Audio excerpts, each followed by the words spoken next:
It was the spring of 1943, and the Aegean Sea glittered deceptively calm beneath the morning sun. For the men aboard HMS Triton, a British T-class submarine, that beauty masked one of the most dangerous stretches of water in the war. The Mediterranean campaign had reached the knife's edge. Axis supply lines between Greece and Crete were tightening, and British submarines were the silent predators sent to cut them.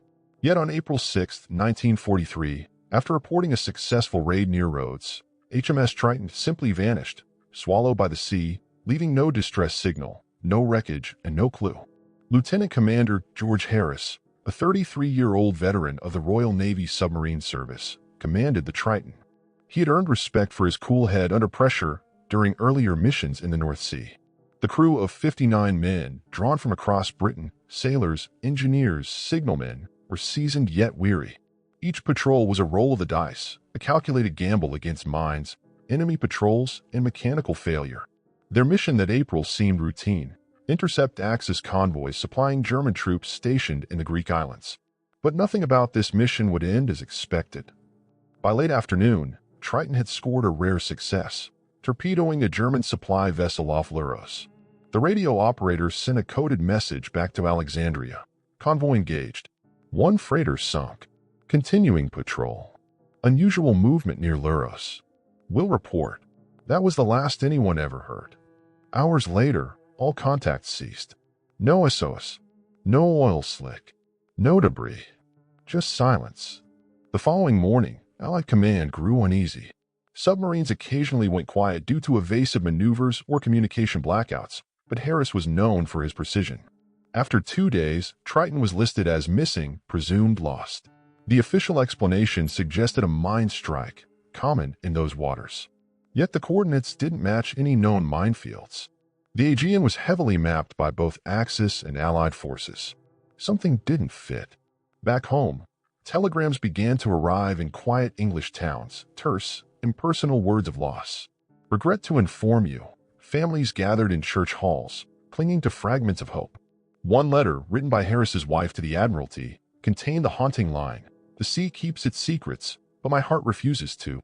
Her words were later quoted in naval journals as a reminder of the invisible cost of submarine warfare, the grief carried in silence, the waiting that never ended. Inside the Admiralty, there was unease.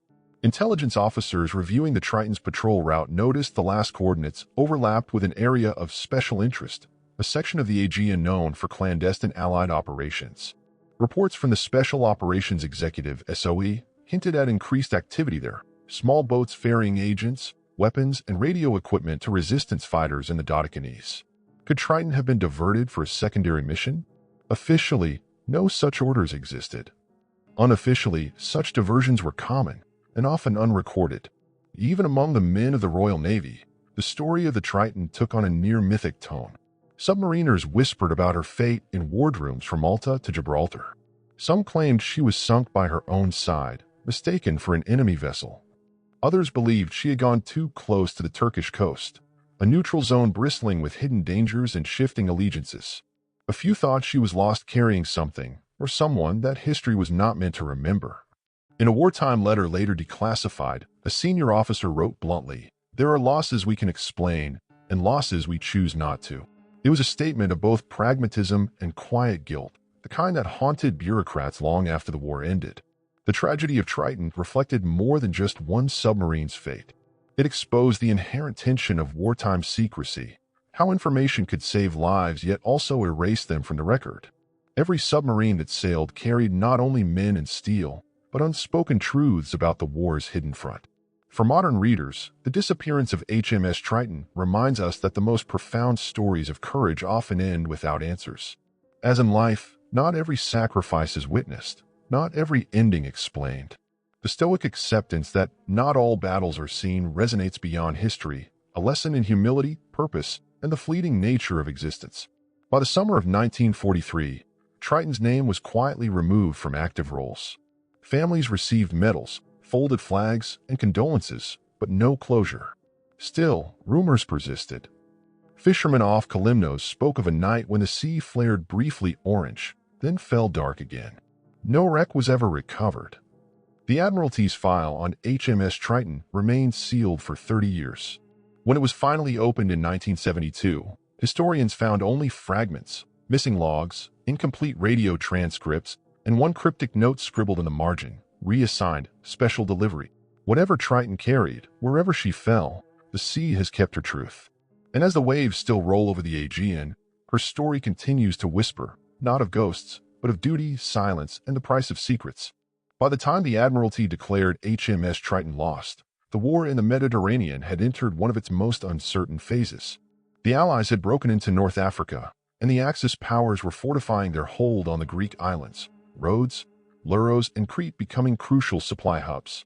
Yet behind the official reports and coded communiques, a deeper unease grew within British intelligence circles.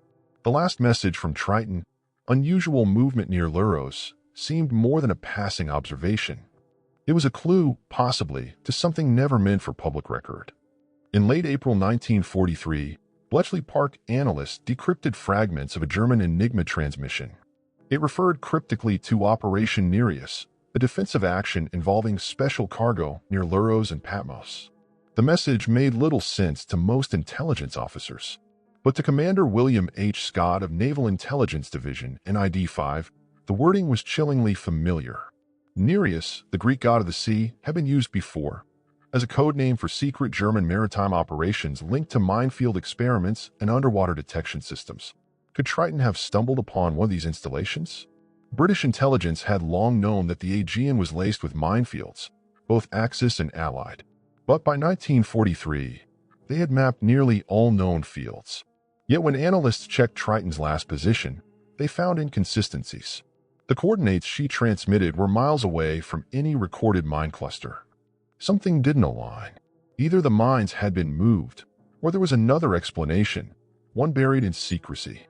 Meanwhile, in a small office at the Admiralty, a junior officer named David Langley began reviewing lost submarine cases. He noticed an odd pattern. Several recent disappearances, including HMS Regent and HMS Thorn, had occurred near zones of restricted intelligence reporting.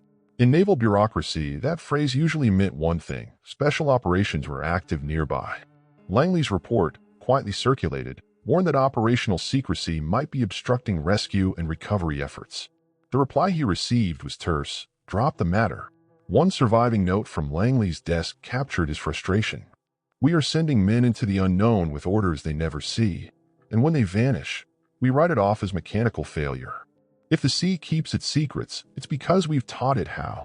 This was the moral tension eating at the heart of Britain's war machine, the balance between security and truth. Naval strategy demanded silence, even from those risking everything. Yet the silence surrounding Triton felt different. It was as though someone had deliberately erased her trail. Across the Mediterranean, German naval records confirmed the loss of a freighter off Leros on April 6, sunk by a British submarine of unknown class. In retaliation, the Kriegsmarine ordered immediate mine-laying operations in the same sector. But the logs also mentioned a phantom contact, a radar echo detected hours later that vanished before any visual confirmation. The incident was dismissed as false. Still, the timing matched perfectly with Triton's disappearance. By mid-May, rumors circulated within the Royal Navy that Triton may have intercepted, or been intercepted by, something more than a standard convoy. The Aegean, after all, had become a crossroads of covert warfare. The Special Operations Executive, SOE, used it to insert agents, radio operators, and saboteurs onto occupied islands. These missions were so compartmentalized that even submarine crews rarely knew their full purpose. One SOE veteran later recalled in a 1960 interview, "Sometimes the subs were told to drop us off, then linger nearby in case extraction was needed. But orders changed at sea. You never questioned them. You just did the job and prayed the water stayed calm." This was the hidden face of the Mediterranean campaign, operations so secret that even decades later, their details remained fragmentary. The deeper the Admiralty dug, the murkier the story became. There was no confirmation Triton had carried SOE agents, but the coincidences were striking. Around the same date of her last signal, an operation known as Sunfish, aimed at landing British commandos on Leros, abruptly went silent. The timing, the location, even the weather conditions matched. In modern hindsight, the disappearance of HMS Triton reveals more than just a wartime tragedy. It exposes the fragile boundary between intelligence and ignorance, how nations wage not only battles, but control over truth itself. Even today, much of Triton's patrol file remains redacted, not for reasons of security, but perhaps embarrassment. The story of Triton is a meditation on uncertainty, the kind that defined thousands of wartime families who never received answers. It reminds us that history, like the sea, has its own currents, sometimes revealing, sometimes concealing what lies beneath.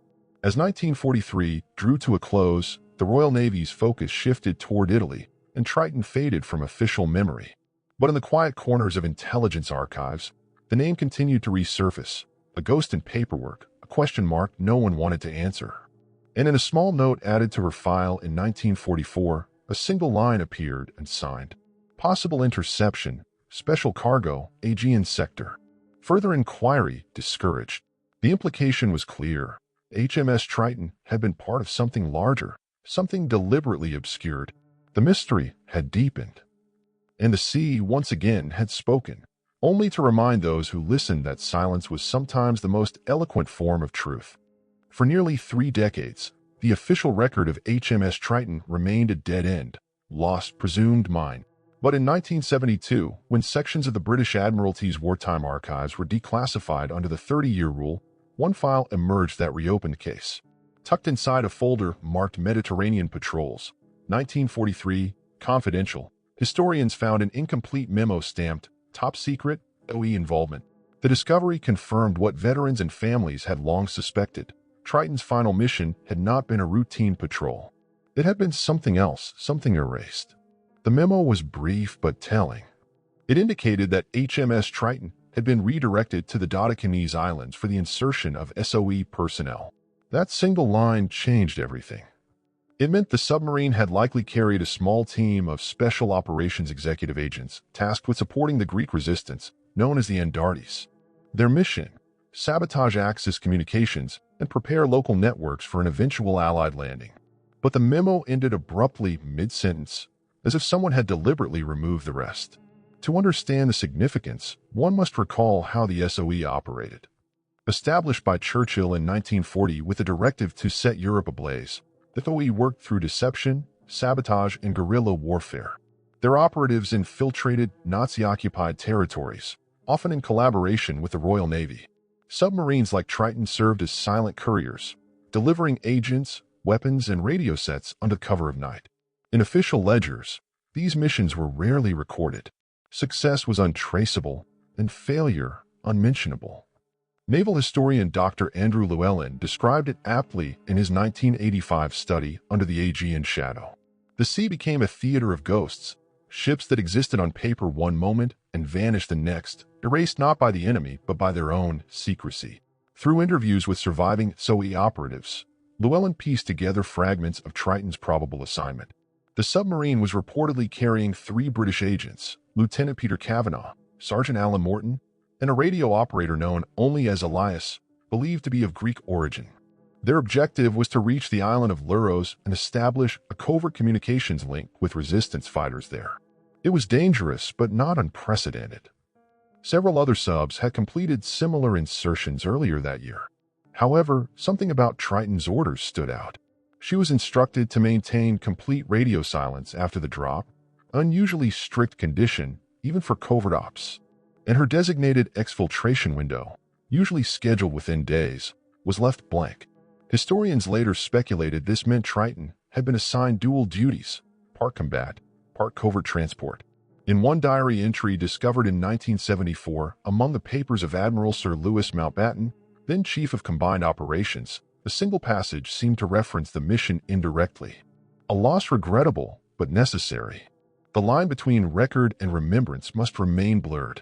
That cryptic phrase hinted at official complicity in keeping Triton's disappearance obscured. If the submarine had indeed been lost during a classified operation, admitting as much would have jeopardized other active networks in Greece. To protect the living, the dead were buried not only by water, but by silence. Still, the human story behind that silence spoke volumes. Families of the crew, long told their loved ones had struck a mine, began writing to the Ministry of Defense for answers. Most received polite denials. One, however, included a short handwritten note believed to be from an anonymous official. "Your husband died serving in a way few will ever know." For the British public, the 1970s were a time of reckoning with wartime myths. Triton's case resonated because it reflected a truth about secret wars, how ordinary servicemen could be swept into invisible battles without understanding their purpose.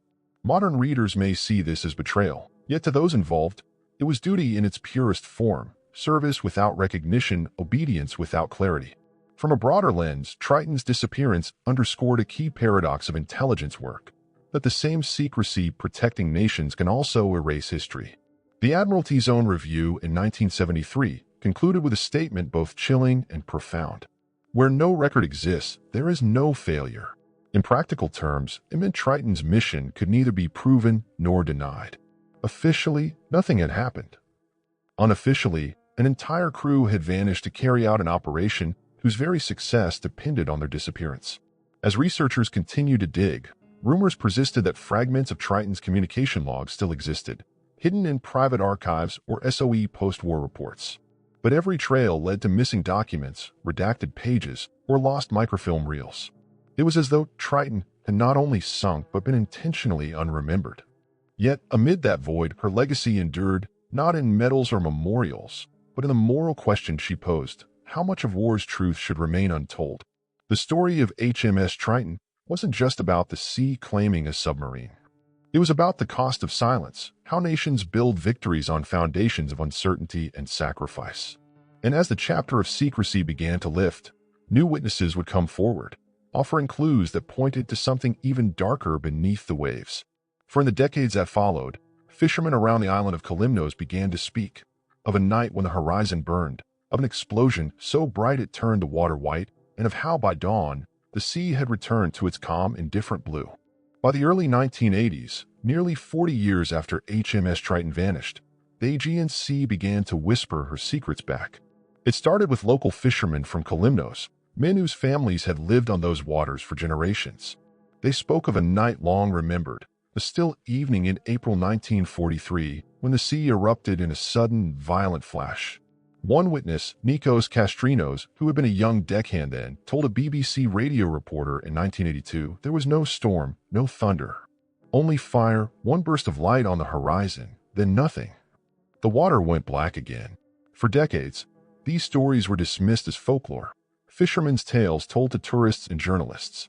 But as more eyewitnesses came forward with consistent details, a column of smoke, an oil sheen on the water the next morning, strange metallic debris washing ashore, historians began to reconsider. The coordinates they described placed the explosion roughly 12 nautical miles north of Kalymnos, precisely where Triton's last signal had originated. In 1983, a joint Greek-British naval expedition led by marine archaeologist Dr. Stephen Drake launched a sonar survey of that area. What they found was both tantalizing and confounding: a faint sonar outline consistent with the hull of a submarine, resting more than 200 meters below the surface. Yet when divers attempted to locate it, strong currents and unpredictable winds forced them back. For 2 years, no further dives were attempted. Bureaucratic funding cuts delayed progress, and official enthusiasm waned. Still, Dr. Drake remained convinced.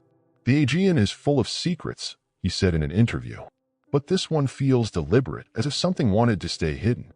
In parallel, German naval archives began to declassify wartime documents, including logs from the Kriegsmarine's 24th Flotilla stationed on Rhodes. Among them was a combat report from April 1943, noting an unidentified submarine contact near Kalymnos, no confirmed engagement. The record mentioned the release of depth charges by a German anti-submarine patrol boat, UJ 2109, but no confirmed sinking. Curiously, the following day, a separate entry mentioned a large explosion heard from direction northwest, possible mine detonation. The timing matched perfectly with Triton's disappearance. Despite this, there was no record of debris or bodies recovered by either side. The sea had closed over too swiftly. These new findings reignited public interest. The British press picked up the story, dubbing it the Aegean vanishing. Families of the Triton's crew once again wrote to the Ministry of Defense demanding answers. The MOD responded with its familiar refrain: "No conclusive evidence has been found to alter the official conclusion of loss by mine." But behind closed doors, officials were uneasy. If the German records were true, Triton had not struck a mine. She may have been attacked, perhaps even betrayed. A retired intelligence officer, speaking anonymously in a 1985 interview, hinted at internal conflict within the Admiralty. There were operations in those waters we weren't supposed to acknowledge. If Triton got too close to something she shouldn't have seen, ours or theirs, silence was safer than truth. The possibility of friendly fire or secret sabotage lingered like an unspoken accusation. Some historians suggested Triton might have encountered another Allied vessel engaged in covert transport, mistaken her for an enemy, and opened fire. Others believed she may have carried experimental sonar or code equipment the Admiralty didn't want recovered if captured. But the absence of wreckage was its own mystery. Underwater surveys in 1986 found nothing more than a few twisted metal fragments, inconclusive, weathered perhaps from another vessel entirely. No conning tower, no torpedo tubes, no clear identification markings. "The sea has many graves," wrote naval historian John Keegan that same year. "But few are as quiet as Triton's." Beyond the search for evidence, there was the question of memory. How do you mourn what has no grave? For the families, every new expedition stirred both hope and pain. Wreaths were cast into the Aegean, names recited aloud, yet closure remained elusive. The tragedy took on philosophical weight, a reflection on impermanence itself. The Greeks called the sea thalassa, both giver and taker of life. For those who knew the story, Triton's loss became less about war and more about the human condition.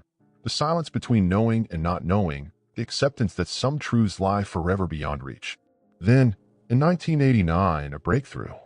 A Greek sponge diver exploring off Kalymnos stumbled upon an unusual metal fragment lodged between rocks at 180 meters depth, a corroded brass plate with faint English lettering. It read, "Property of HM Submarine Service, 1941. Though the serial number was incomplete, analysis confirmed its authenticity. It was the first tangible artifact connected to Triton. Still, even that discovery deepened rather than solved the mystery. The plate's corrosion suggested it had been detached before the submarine settled, possibly during an explosion or forced evacuation. But there were no signs of escape attempts, no lifeboat traces, no survivors. The Triton mystery had evolved from naval tragedy into parable, a lesson in how history conceals as much as it reveals. As one Greek diver later remarked in his logbook, "She's down there somewhere, but she doesn't want to be found." Maybe she did her job too well. Even in death, she keeps her silence. And so, as the 20th century drew toward its end, the enigma of HMS Triton refused to rest. The next chapter would bring fresh eyes and new technology to the search, and with it, the discovery that not every wreck tells the story we expect. By the early 2000s, the legend of HMS Triton had become something of a scholarly obsession. Decades of conflicting evidence, reports, denials, fragments of brass and hearsay had left the truth adrift. But advances in underwater exploration were beginning to change everything. In 2003, the Hellenic Center for Marine Research partnered with the Royal Navy's Submarine Museum to launch Operation Sea Wraith, a project to locate missing Allied submarines in the Aegean Sea using side-scan sonar and remotely operated vehicles ROVs. Among the priority targets was Triton. The expedition leader, Commander Richard Shaw, was himself a descendant of one of Triton's lost engineers. "We've been chasing ghosts for 60 years, he told reporters before the dive. "If we find her, maybe we'll finally let them go." Over several weeks, the survey combed the seabed north of Kalymnos. The Aegean's depths, layered with silt and wreckage from centuries of conflict, made the task grueling. Yet on May 18, 2003, sonar readings revealed a massive metallic structure lying partially buried at 216 meters. Its silhouette unmistakably resembled that of a British T-class submarine. The discovery sent waves of excitement through both teams. ROVs were deployed to capture images. As the cameras descended through the dark blue gloom, the outline sharpened, a conning tower, the ghostly curve of a hull, open torpedo hatches, and the faint imprint of the Royal Navy's once proud insignia. But something was wrong. The identification markings did not match Triton's registry. The number etched into the stern plating, P321, corresponded to a different vessel, the long-lost HMS Turmoil. At first, the researchers thought they had made an error. But the wreck's location, the very coordinates of Triton's final transmission, could not be coincidence. Some historians began to suspect the Admiralty's post-war record-keeping had been intentionally altered, either to disguise the true fate of Triton or to conceal the existence of another, similar operation. The official statement issued by the Royal Navy that year was careful in its language. While the wreck identified as HMS Turmoil confirms historical activity in the area, no conclusive evidence has been found regarding HMS Triton. Investigations continue. For the families of Triton's crew, it was a bittersweet revelation. Some took comfort in the belief that, even if misrecorded, their loved ones had been found. Others saw it as proof of deliberate deception, that the Admiralty had swapped names to bury the submarine's true mission. A private letter later surfaced from one retired naval clerk who had served at the Admiralty during the war. It contained a brief but damning line. "We kept 2 sets of logs, one for the public, one for the operations that could never exist." It was a stark reminder of how wartime secrecy could twist even the simplest truth. But beyond the bureaucratic intrigue lay something deeper, something philosophical. The divers who examined the wreck described a haunting serenity. Marine life had claimed the hull. Coral draped the steel like a funeral shroud. A school of small fish darted through what had once been the control room. There was no violence in that silence now, only stillness. For those who looked upon the footage, the discovery raised more than technical questions. What, after all, defines identity, the name etched on a hull, or the story carried in memory? If Triton lay beneath another name, did that make her loss any less real? Did it matter who she was, so long as her crew had fought, served, and vanished in the same sea? In a 2004 BBC documentary about the find, Commander Shaw reflected on that very point. "We came looking for answers. What we found was a mirror." Maybe Triton's real message isn't about how she sank, but how we remember what's gone. Modern forensic analysis of the wreck fragments continued through the 2010s. Some metallurgical samples indeed bore markings consistent with Triton's construction batch, suggesting that components from multiple submarines might have been used or transferred during wartime repairs, a common practice in 1942 to 43. It's possible that both Turmoil and Triton shared structural elements, leading to the identification confusion. Or, as more cynical voices argued, it was deliberate misdirection, the final layer of secrecy on an operation still too sensitive to name. Whatever the truth, the Triton search revealed more about humanity than history. Beneath the layers of naval engineering and classified files lay the existential truth of war, that even acts of courage are swallowed by impermanence. The sea does not care for medals or records. It keeps only the quiet echo of those who vanished into its depths. As one diver recorded in his log that day, "She isn't gone. She's simply beyond reach, like memory itself." And so, while technology brought the world closer to finding HMS Triton, it also deepened the enigma. The wreck they found was both answer and illusion, proof that the past survives not in certainty, but in the search itself. In the end, the story of HMS Triton became less about finding a wreck and more about confronting what cannot be recovered: time, truth, and the lives folded into the sea's silence. The final chapter of her search unfolded in 2013, when a joint Anglo-Greek expedition returned to the Aegean with advanced multi-beam sonar and magnetometric sensors. The goal was simple: scan every remaining sector between Luros and Kalymnos once and for all. On the 6th day of the survey, as the sun set over the Dodecanese, the sonar operators detected an anomaly, a slender 84-meter signature partially buried under a slope of silt. It matched the exact dimensions of a T-class submarine. Unlike the earlier wreck, this one bore no visible hull markings. When the remotely operated drone descended to film it, the team fell silent. There, illuminated in cold blue light, was the faint outline of a conning tower still bearing traces of paint, a small, almost invisible numeral, T-46. HMS Triton. The discovery should have brought closure. But the closer they looked, the stranger it became. The forward torpedo hatches were open, suggesting an emergency firing or scuttling.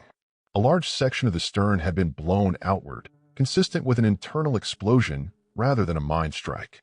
Inside the control room, the ROV camera caught sight of twisted bulkheads and shattered equipment. It appeared that Triton had detonated from within. When British naval engineers examined the footage, they concluded that the blast pattern matched that of self-destruction, the deliberate detonation of charges to prevent capture. If true, it meant Triton's crew had chosen to destroy their vessel rather than surrender, or rather than allow something on board to fall into enemy hands. That something remains the final mystery. Declassified fragments from its SOE communication log discovered in 2016 mentioned a classified payload aboard Triton connected to Operation Juno, a failed attempt to establish a covert radio relay network across the Greek islands. Whether it was experimental encryption equipment, agent transport, or intelligence material, no one could say. What is clear is that Triton's fate was not an accident of war, but a decision, made in silence, carried out in darkness, and buried beneath the Aegean for 70 years. When the ROV returned to the surface that day, Commander Shaw reportedly stood in silence for several minutes before speaking. "They finished their mission," he said quietly. Whatever it was, the discovery was kept low profile, with only a brief statement issued by the Royal Navy acknowledging the probable location of HMS Triton. No official memorial followed. No detailed report was released. The site was left undisturbed, designated a war grave, resting forever in the cold clarity of the Aegean depths. And yet, the meaning of her disappearance still rippled far beyond history. For those who studied her story, sailors, historians, and ordinary viewers drawn to the mystery, Triton became a symbol of the unseen courage that defines every generation. She represented those who serve in silence, whose sacrifices remain unnamed, and whose final acts are lost not for glory but for duty. There's an inscription at the submarine memorial in Gosport that reads, "It is better to perish in the deep than betray the trust of the living." Whether Triton's final explosion was accident or intent, it embodied that creed perfectly.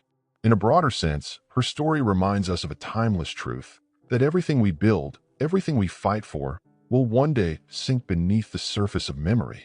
But meaning is not lost in disappearance. It's found in remembrance. The lesson is not that all things end, but that what ends gives shape to what remains. For those who heard her tale, the fishermen of Kalymnos, the researchers, the families who never stopped asking, HMS Triton became more than a wreck. She became a mirror to our own mortality. A reminder, as the Stoics would say, memento mori, remember that you too must die and live before you do. So the sea holds her still, unmarked and unvisited, resting in silence, a monument not of tragedy, but of purpose fulfilled. And when the waves roll across the Aegean at dusk and the sun turns the water gold, some say you can still feel it, that quiet hum beneath the surface, the echo of a submarine that vanished, but never truly disappeared.